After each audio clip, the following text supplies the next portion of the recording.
Welcome to The Circle, a queer men's conversation about men's work, men's embodiment practice, men's spirituality, and men's personal growth with an emphasis on how queer men can participate, benefit, serve, and lead in these spaces. My name is Timothy Bish. And my name is Eric Baumier. Welcome back to The Circle, the podcast for queer men's embodiment. Today, we're talking about something every man faces, his edge. The edge is where challenge and discomfort meet growth, and in men's work, it's a space where true transformation happens. Today, we explore what it means to meet and push past your edge, and how these moments can shape the man you become. Tim, are you ready to dive in? I am. All right. So, Tim, as a facilitator, you've led many men through the process of finding and meeting their edge. But what is an edge? An edge is a limit. An edge is a boundary. It is an awareness of a capacity. It is the place, the farthest place we can go in any particular situation and maintain our grounded, steady presence.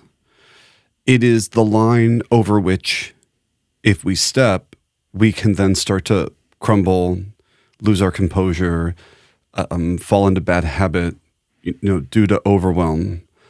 And so they are present in so many areas of our life. They are different. So my edge in my work life and my edge in my relationships may be quite different. And so having an awareness of all the edges, or as many edges as we can, and how they impact us at any particular moment is a really powerful thing, because then we can understand when we are getting to our limit, getting to our capacity, getting to a place where I can't reasonably hold on to this anymore and be the fullest, most grounded version of myself. I might then start to break down. So it's a living thing that ebbs and flows, and we have many of them. And so the knowledge of that. Mm-hmm. Yeah, and so what I'm hearing is that edges can show up also in different ways. They can show up mentally, emotionally, physically. Could you talk a little bit about what it means to meet your edge in each of these areas? Yeah. So, an example for people who work out, you can imagine starting a workout and having to choose a weight that is challenging, but that you can manage. So on your first workout, chances are you're not going to do a 55-pound dumbbell bicep curl. You're going to start somewhere, and you have to kind of figure out where that edge is, and then you work there until you get stronger and stronger and stronger.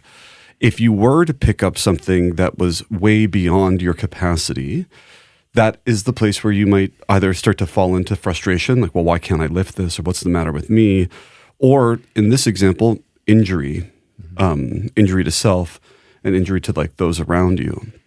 So that's one example. And then we can think about all the different ways we might meet an edge. So that's a physical example.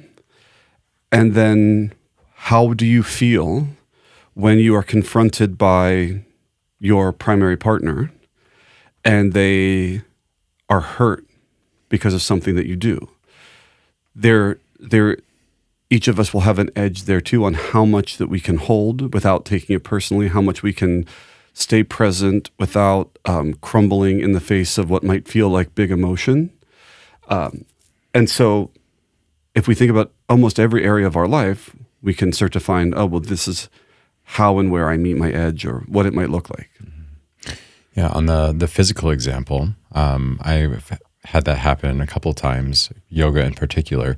When I first started practicing, I would be in a group situation, and I would, surround myself with these other practitioners who I thought were like so incredible and were, so flexible and doing the poses the most. And I got poses the most. I like that. Yeah. And I got in my own head, and my own competition took over, and there were several occasions that I blew past my physical edge, and I injured myself. I got to a place where I was sustaining injuries from, going too deeply into postures and poses that my body just wasn't ready for yet. And I've had to like really pull back, and it took me a while before I could enter into public yoga classes again. I really had to sit with my own practice for quite a while to understand what my limitations were and where my body felt most comfortable and natural, and taking ownership of that, and really starting to then be able to expose myself again to public classes with my competitive side a little bit more checked. Ego and competition are going to want to ignore the edge, and they're going to prioritize how it looks, how it compares, the outside perspective. I often say in yoga asana classes, it's a very advanced practice to honor where you're at. And, I've had the experience where, I can do that posture. I've been practicing yoga asana for about 20 years. I can do that posture, and that person's doing it next to me. And I can feel that desire to be like, well, I want to do it too. Maybe I just want to do it, or maybe there's that ego part of me that like, I want them to know I can do it. But then I think, but maybe today my body is telling me that it isn't of greatest service. And then the real work and a piece of yoga is honoring that and saying, okay, it doesn't matter if that person thinks I have a good wheel pose, for example, fill in the blank, handstand, split, doesn't matter. What matters is if I'm being, practicing integrity with myself and staying focused on getting to my edge. So it's interesting because this is a great example of this particular instance, the edge changed.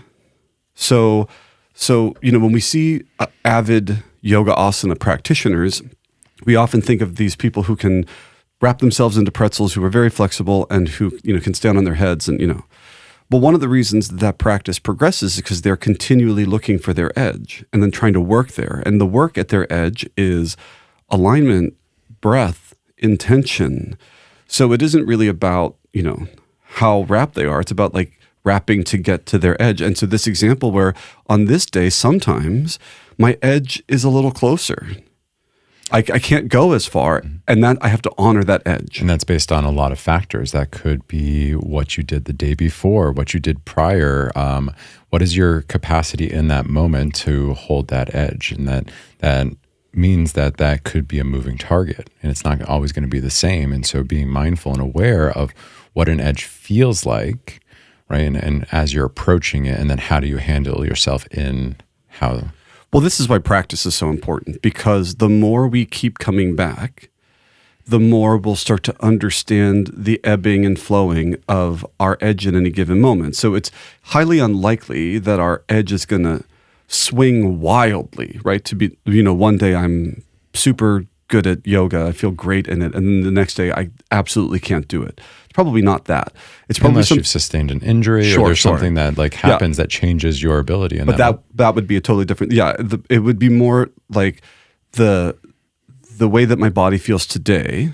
It can be this more incremental to be like, I can only do half wheel today if I'm going to honor where my body is. And then other days where I can not only can I do full wheel, I can do full wheel variations. If we take it to a different example, a non-physical example, you have moments when your primary partner comes in, they want to talk to you, and some days, you can hold it, you can hear it, you can, without taking it personally, without feeling like a failure or going into story and all of that other stuff. And other times you can't. So if you think about a day when, I didn't get great sleep last night. I went to work, it was super busy. I had a contentious conversation with a colleague or my, boss, or got home. I drove home through traffic, it was really intense. And then that same conversation, and you might have a different capacity. You might not be able to hold it with as much skill, presence, or grace as you might otherwise.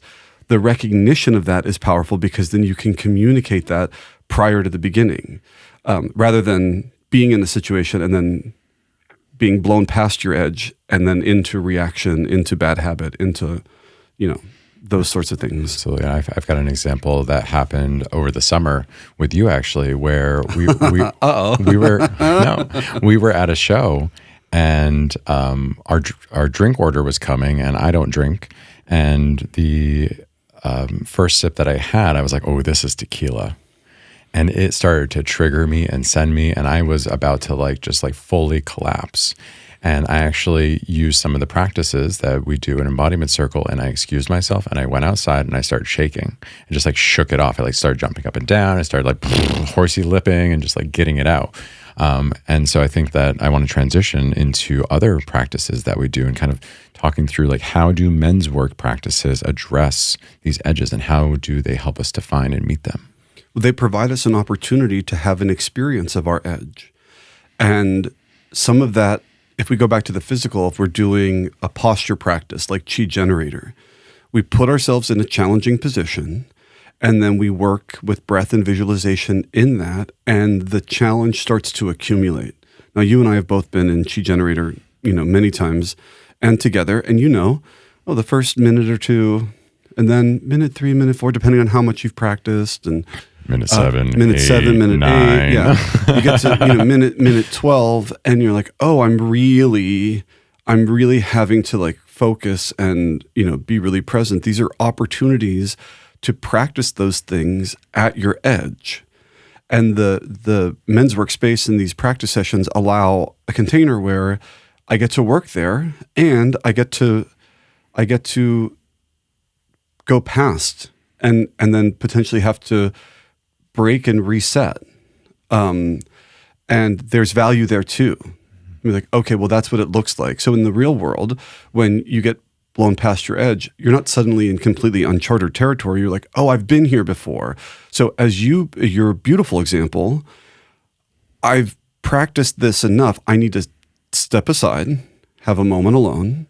I'm going to bring in some practices that worked for you. So, another person might choose other practices, but something that served, and then come back. It wasn't totally brand new. I think had it been brand new, or in moments for people where that is brand new, that's when we're most likely to completely collapse. Because I don't know what to do. I've not been here before. Right. I had the familiarity of bodily sensation of what does it feel like to be in that moment of like blowing past my edge.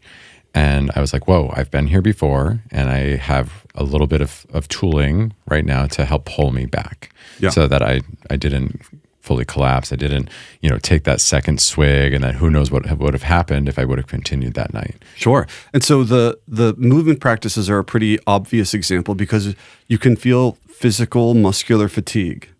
Just like if we were at the gym holding a plank or doing a static hang. And you're like, oh, it just gets increasingly harder and harder, and how long can you keep it? We also use breath, though. And breath, depending on the practice, and I've done some intense practices, you can start to feel a lot of physical sensation. Sometimes it can feel overwhelming. Moments where it can feel really panicky. And practicing staying connected to your visualization, to your presence. These are moments where, okay, well, now when I experience panic in the world, I've had a taste of it in a safe space. Yeah. On that, some of these more intense practices, sometimes what I find that I feel in those moments is like fear. I often experience fear when I start to approach an edge where I'm really reluctant to even go there. Where I see it coming, and I'm like, I don't even want to inch towards it. I'm like, I've either been there before, or I recognize, and I'm just like, I'm not ready to go to my edge. So, how can men begin to recognize and move through things like that may prevent them from even getting to that edge? And how do we kind of like encourage to go there? Yeah, I think it's a lot about the community. I think it's about the community of men around you, then your teachers, that help support you. Because here's the truth. The truth is we all have edges and we're all going to meet them. We don't want to. I wish, we've had days where, oh, everything went great today. But we've also, everyone listening to this podcast will have had days where, oh, that thing popped up. I didn't know it was coming. It was super uncomfortable. And so when we get into these communities, we have an opportunity to say, listen, the reason we do it is because they're unavoidable. The experience of being pushed to our edge, or even having something or someone trying to push us beyond our edge, is unavoidable because of the nature of our life and our world. So the more we walk up to the edge and walk back, walk up to the edge and walk back. The image in my mind right now are those beautiful cliffs in Ireland, right? And it's like, well, the more you kind of go close and then back away, go close, back away, the more you start to understand what it is, right? Yeah, I had a similar experience going up to the Eiffel Tower, or even the Empire State Building, or the monument here in Provincetown, where like I do not like heights. I get very trepidatious, which is interesting because I actually love roller coasters because they're fast and I feel like, oh, I'm not in control at all. And that kind of like allows me to rest. So I'm like, woo, here we go. But if there's more of like a static moment, like a monument or some big building, I have to do that same thing where I kind of like peer over. I'm like, okay. And I take a step and I'm like, okay, I can be here for a second. And then I have to inch my way back. And then I like build myself back up and I go and I meet that literal physical edge again. Right. And if we think about it from a sports perspective, or, I was a professional dancer, and when we would learn some of the more advanced skills or elements, we'd have to try it over and over. And oftentimes they wouldn't go well. And sometimes you would slip or sometimes you would fall. And in the slipping or falling is information. And so when we think about applying this to our life, the more times I've tried and done too much or not done enough, and fallen, and then you're like, oh, I'm finding that I'm becoming more successful. The more I practice, like my success rate is going up and up and up. Now we take that same principle and apply it to deep, meaningful conversations with the people in our life that we care about, and increasing our success with how we can meet them, how we can hear them, how we can hold them, or how we can share with them. What an unbelievable, powerful thing to have in our life. And I would argue that a lot of us aren't doing this. And so when I hear, when I'm talking to my clients or just friends, when I hear about some of the miscommunications that happen, I often think, oh, well, this person wasn't aware of their edge, but also their partner wasn't aware of their partner's edge. So inherent in this practice is then, oh, I start to tell you, the people I care about, where my limits are currently as an empowerment. This is what I can do and this is what I cannot do. And creating communication from that very honest, authentic place, which can be tricky sometimes, especially for men when they don't want to admit that they can't do something. I actually have an example of a learning. So with a friend, I had come back from my silent meditation retreat, and he and I were talking, and I did not have the capacity to hold a story that he was telling me. It was emotionally charged. It had a lot of like energy to it. And I was tapped out. I couldn't hold space for him. I couldn't actually listen to him. And I blew past my edge, and I did not handle myself skillfully. And we had to have a conversation about it a couple of days later to like resolve it and kind of, patch some things back together. We had to take some space and, kind of give each other that silence to process things. And then once we did patch it up, everything was great. And then I came back from the men's retreat that we were just on, and I was having a conversation with the same person. And I actually had to use my awareness and say, hey, I'm at my capacity right now, and I can't hold this conversation. So instead of me blowing past my edge, I was able to reference back to a previous situation in which I had, understand how it felt in my body, plus use some of my new learnings and sensitivities from retreat to then be able to communicate in real time that I'm just not here right now. Like, I love you. I appreciate you. I respect you, but I can't be where you need me to be right now. And so like, do you mind if we just like walk in silence? Well, and what a powerful thing, because then even if there is some mild discomfort in that moment of not being able to finish his story or their story, I don't know who this person was, their story, still preferable to having a blow up or having... He was so happy to hear it. He's like, thank you. He's like, I will gladly walk in silence with you, right? Like rather than have you like fake that you're listening or that you can even handle this, like I would much rather just be with you where you're at. And he was so appreciative and respectful of that. And I think that's just a learning for everyone, is that like when we communicate what's truly alive in us authentically, most of the time people are going to respond very favorably to it, rather than if we're trying to like put on a front, or we're trying to do something beyond our capabilities, right? Like just be honest with where you're at. Because we can all relate to it. We've all been in that place where I am tired or I'm whatever, and I can't do this right now. We've all been there. So if you can speak to it from a heart-opened, compassionate place, then I think most of the time people are going to be really appreciative. And then there are other skills that you can add in to, like, well, can we pick this up and have this conversation tomorrow? Or could we find a time in the next 36 hours to sit down and have this conversation? That becomes like very empowered communication, where we each get to decide and then meet each other, with the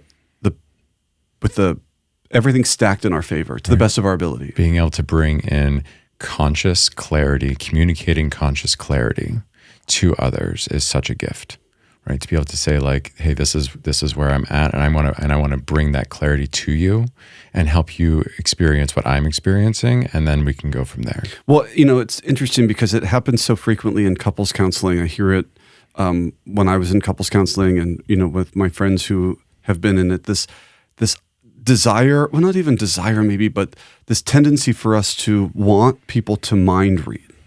And I think it really makes sense to me.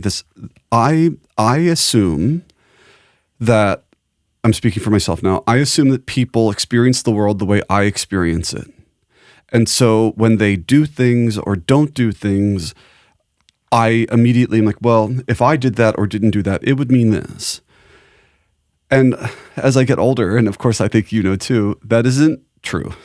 Definitely right? not true. People are having a wide array of experiences.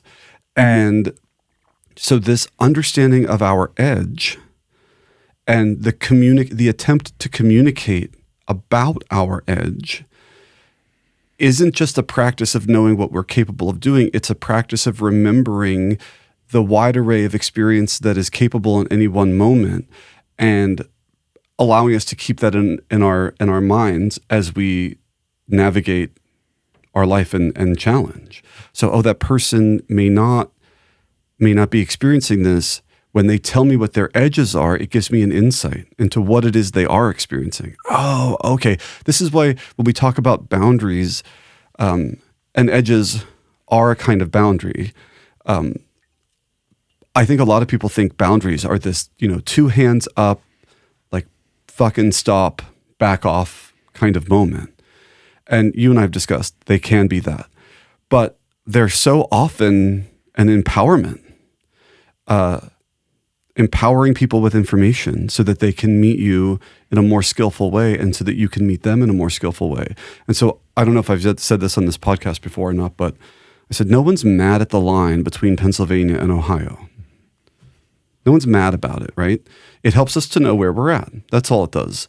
Same idea. When I know where my line is, I can tell people, and then they can meet me or choose to not meet me.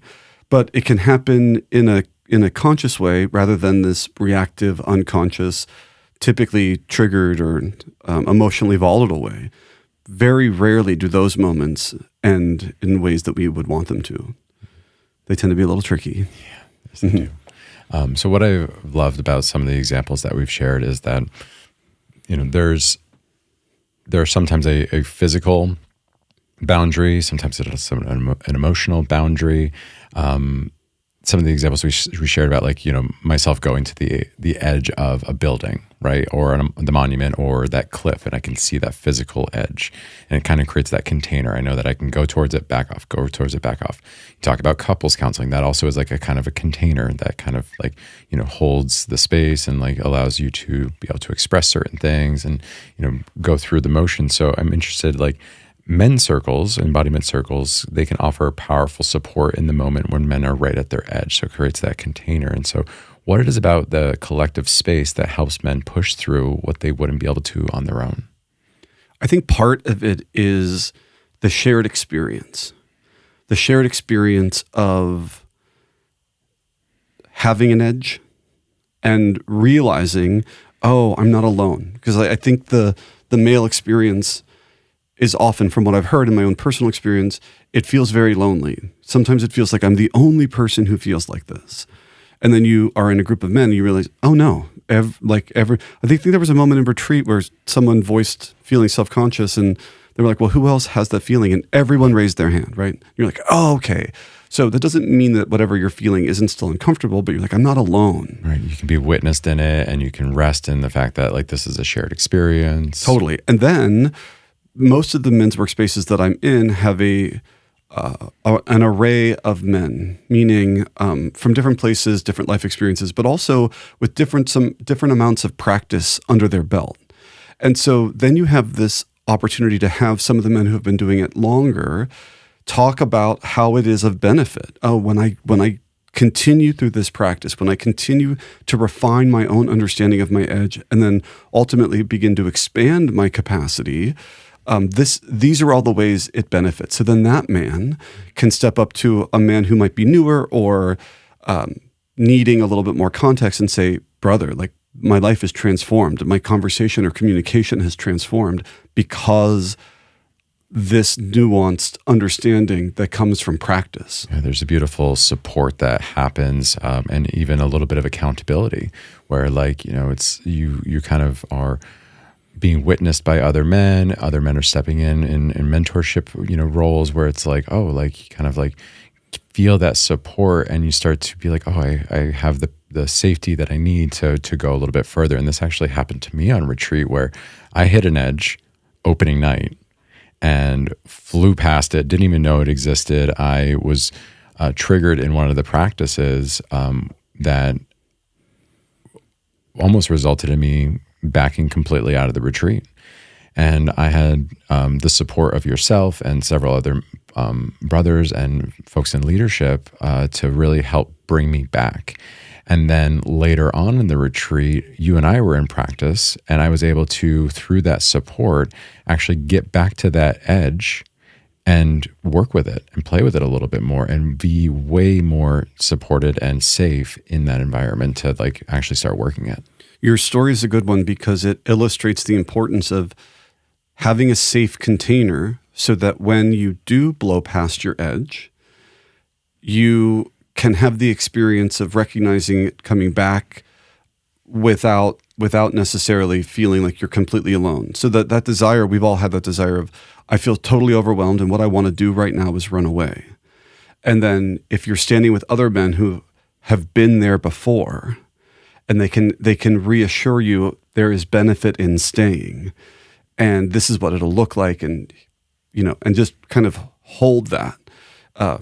That's a really important life skill because there are going to be moments when we get pushed past our edge, maybe an edge that we were aware of, but the circumstance came quickly or overwhelming, and sometimes it's an edge you don't even know about. Those exist. Yeah, and it reveals so much about a person. That experience revealed so much about myself. There were subconscious fears that I wasn't even aware of that bubbled up to the surface in that practice. And that's what pushed me past that edge. And then now being able to like give a name to that and to actually be able to like talk through it and like what happened, I am able to like understand a little bit more about myself and, getting a little bit more comfortable with exploring those areas of my life, those fears that I didn't know were there, or those mistrust, in my case, the mistrust of men. I didn't realize how deep that was. And then all of a sudden now I have that knowledge and I'm able to like work with it. So I'm understanding more about myself. So you mentioned roller coasters earlier in this episode, and I want to bring it back up because I also love roller coasters. I love them a lot. And if you look at my Instagram, one of the things I'm fed most are these point of view roller coaster videos. I just really, really love them. But some things have changed in my life, and I've always been a little bit claustrophobic, but after, going through my brain surgery and I got stuck in an MRI machine and had a pretty scary thing, I've learned now that I start to feel very claustrophobic. And so there are certain kinds of restraining apparati. I don't know if that's how you apparatuses that I can't do. So I can't do the over the shoulder restraint that is pretty common, especially on older coasters. Or anything that's going to go upside down. No. For me, I can go upside down. Over the shoulder. Well, I can go upside down, meaning I'm not afraid to go upside down. What I can't do is have the over the shoulder because it makes me feel trapped.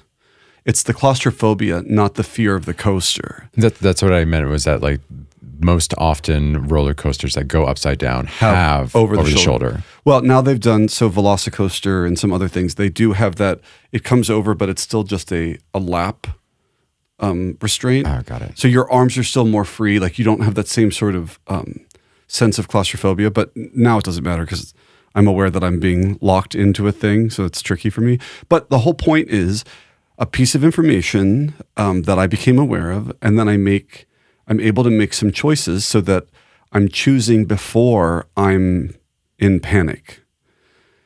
And that is more conscious, more comfortable than trying to make conscious choices when you're in the full panic, when you're in the full trigger. So this is, when I go to amusement parks now, I know what I can enjoy and what I can't enjoy. Right. There's a delicate balance between pushing through and knowing when to respect your limits, right? And the self-awareness of like knowing them. So like, how do you discern between the two? Right. So like in that moment where it's like, like you can be aware of it, that it's coming. And then the moment where you're like, you're not aware. So how do you like? Yeah, I think this is why we go into safe containers and we continue to return to these practices so that we get more and more awareness of what it is we need. I'll go back to, I was at Universal Studios, and there was this ride that I had been on before, and I was thinking about going on it again and kind of pushing through. I was like, it's a limit for me. It's like an edge for me, a really, really big edge. Do I want to push through or not? And I went inward and I kind of felt into myself and like, how much do I want this? And decided, you know what, actually, I don't think this is worth it. It's a fun ride, but not a super fun ride. And I was checking my own capacity. Like, I feel a little tired right now. I don't want to risk it. But wouldn't you know? So I'm looking around the gift shop, waiting for Brian to finish his ride. And I'm like, this is taking kind of a long time. I'm like, what's going on? Well, it turns out while he was on the ride, the whole ride shut down and was in this, like, I don't know, car, like kind of like a roller coaster. But the way that it moved, like full shoulder restraints, laying on his back, face up when all the lights came on. Mm-hmm. I would have strongly disliked that. As one way, I would have. Based off of what you talked about earlier, I think that's an understatement. Yeah, I would have very much. And I was so grateful that I didn't push myself. But so in that example, I probably got a little bit lucky. I was trusting. I looked inside to how I was feeling, but I think through practice, through coming back over and over, you can start to get more and more. So it's not an exact science. Mm-hmm. Like, I think you can make a conscious decision and have it not be right all the time. But the more you practice, the closer and closer you're going to get to, this is probably good for me right now, or it's not. Yeah, it's learning to differentiate between an edge that needs pushing through and one that signals rest or self-care. And, go back to our episode on intuition. Like, sometimes you just got to listen to yourself, right? You might not know why you know. You just know that like this is a place where I need to back off and I actually just need to rest. Or I just know that like, I can handle it and go through it. I think it's also, contextual about purpose, mission, priority. Do I need to push myself to go on a roller coaster? How important is that to me? But do I need to push myself to be a clear communicator with my family? Probably. And if things are breaking, excuse me, if things are breaking because my communication isn't where it needs to be, then that feels a moment where, I have to push this edge. I still have to do it consciously. It's not.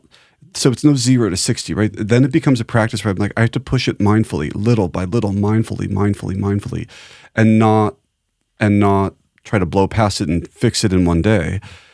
But the priority. Well, how important is it? How much do we need it? Right. The priorities may be different, but I would argue that actually challenging yourself and pushing through your boundaries in other ways. So with the roller coaster, right? Like the more often you're able to do something like that, chances are that may actually inform the communication boundary and edge that you might be experiencing or somebody might be experiencing. So it's like where we play with one and we become more comfortable with it, whether that's physically, emotionally, or mentally, then we can take that into others as well. So sometimes, like, for me, it might be like maybe I'm just in a place where I need to practice my edge in a gentle yoga practice. And the more that I do that, the more that I start to meet physical edge and I can rest in a little bit of that discomfort and know where my limits are and can to work gently through that, I can then take that into something that's more advanced or something that's more, extreme for me. And that could be in my communication or, something emotionally. Yeah, I think what I'm hearing you say is this crossover impact that it can have where getting to an edge in my physical body, like in your example of a yoga asana class, and being in a place where it's hard to balance and challenging in a variety of ways, and practice breathing there and staying focused there and grounded there, can then translate into, well, can I be as focused? Can I take that focus, that presence, and apply it to my family, apply it to my job, apply it to my pursuits or my hobbies? And I think the answer is yes. Absolutely. So let's get tactical as we head into wrapping up. Like, can you share some of the embodiment and breathwork techniques that help men to stay present at their edge? Yeah. So we referenced one already, which is a chi generator, like a qigong horse stance. And the longer you stay in it, the more the pressure accumulates. There are some really powerful breath practices. I personally find practices where we have a lot of breath retention in or out can sometimes be challenging, especially when you're holding a count, meaning I have to hold my breath out for a count of 16 or for 90 seconds or something like that. And feeling that process of accumulated pressure, how it starts to get a little bit more intense, how you can start to feel yourself kind of fighting for it, is an education in what we do when the pressure starts to land on us. And then, again, the more awareness we have of that, the more skill we can bring to when that same thing happens, but it's our boss handing us a deadline that we don't think we can achieve successfully. Right. In those breathwork practices, I sometimes encounter panic and fear. And over time, what I've learned to do is trust. I trust my body. I trust the container that I'm in, that like I can go a little deeper and start to push myself more and more and more, so that in my other parts of my life where panic and fear may set in, I know that like I can handle it. So I think like, that's happened to me before where the boss comes in and like completely changes things around. And if I hadn't been doing this work and I hadn't been practicing and training my nervous system, I probably would have gone into a very reactive place. But instead, I'm able to like take a quick pause and respond. And that is, to me, the benefit of this type of work. Yeah, and I think we see it a lot in sports.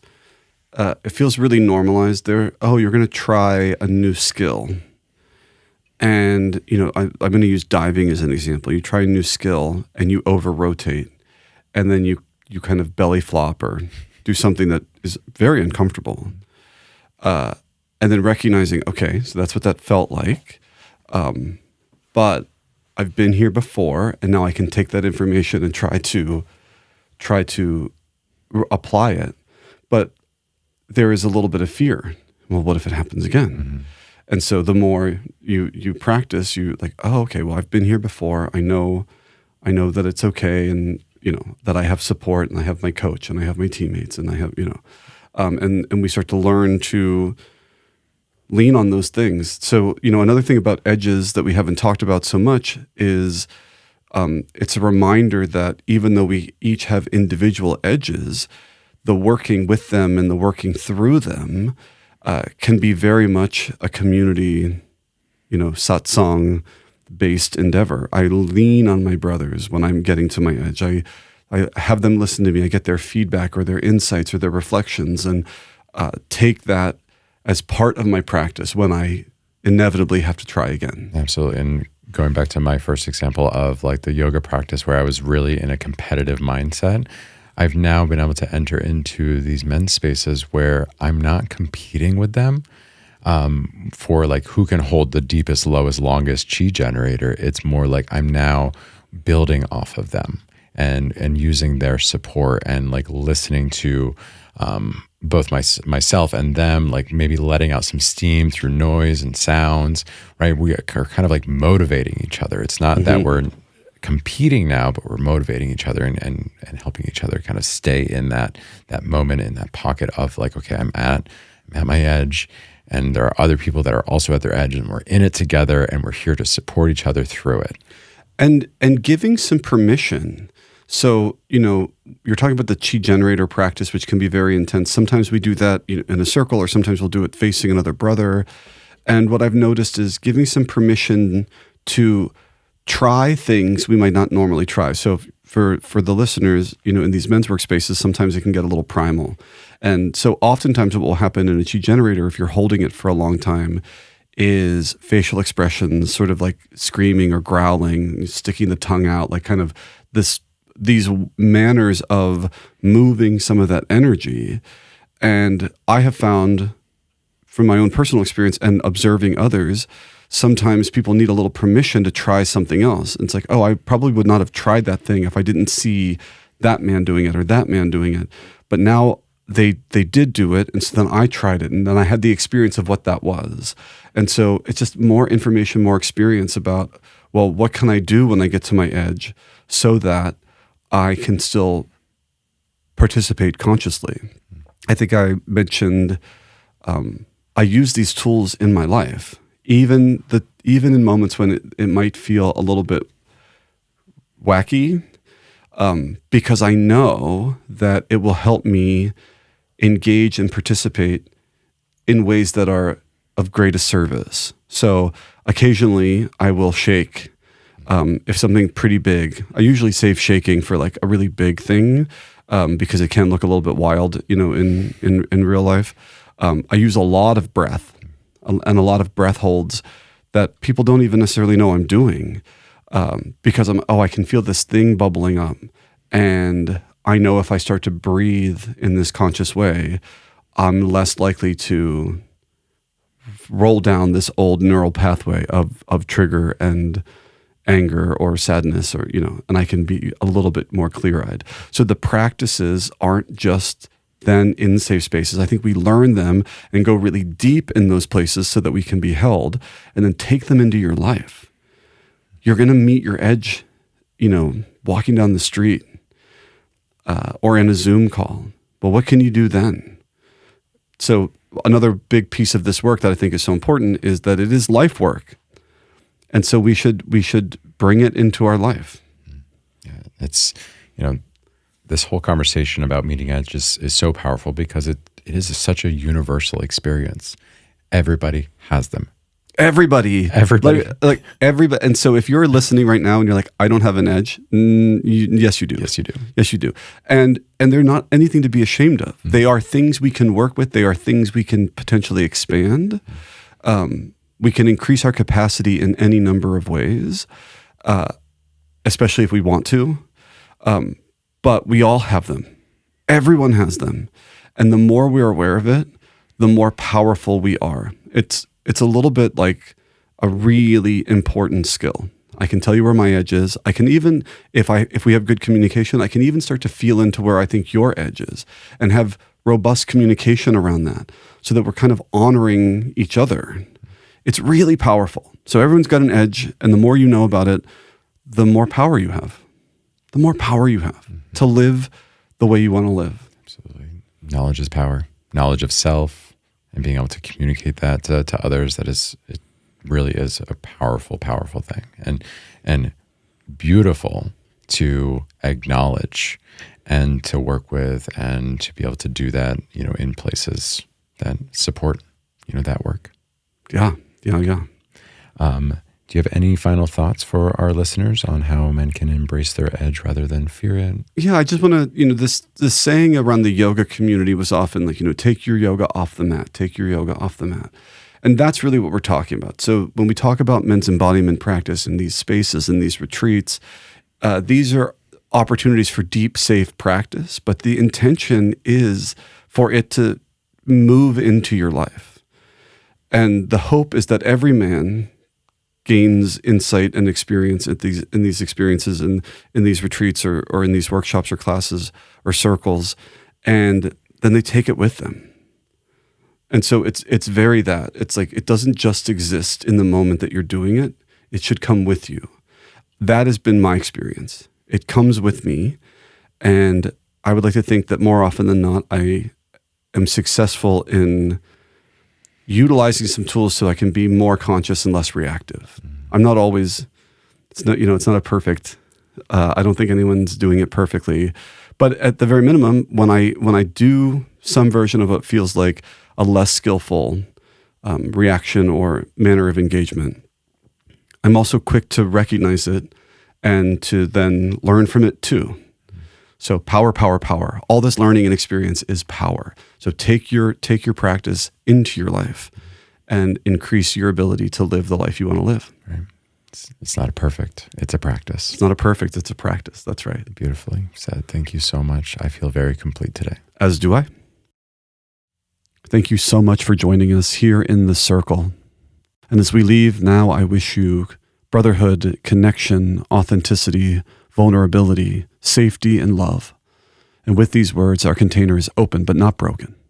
If you'd like to stay connected to us between episodes, please follow us on Instagram at Queer Men's Embodiment. Like, subscribe, rate, and review wherever you find podcasts. We'll see you again soon.